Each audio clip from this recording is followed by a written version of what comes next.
Алты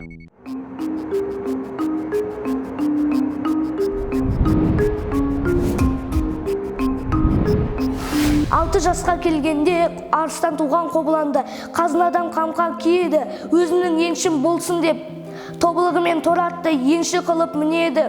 Алматы қаласы Медеу ауданындағы Бауыржан Момышұлы атындағы 131-ші мектеп лицейінің 6-шы А сынып оқушысы Әлімжанұлы Әлиханмын. Мен Қобыланды батыр жырын жаттаудағы сезім өте күшті болды. Мен осыдан да жарыстан көптеген балалармен таныс болдым. Және де Қобыланды батырдағы көптеген жақсы мен жаманның не екенін айыра білдім. Бұрынғы ата-апаларымның, халқымның дәстүрлерін біле бастадым. Жалпы негізгі біздің мақсатымыз шәкірттеріміздің бойына рухани азық беріп, патриоттыққа баулу.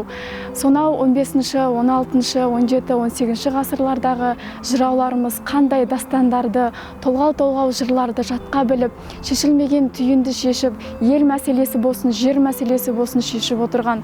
Соны бүгінгі біздің ұрпаққа, жас буынға бойына сіңіріп, салт дәстүрін сабақтастыра жаңғырта алсақ, онда бізден бақытты ұстаз жоқ деп айтар едім.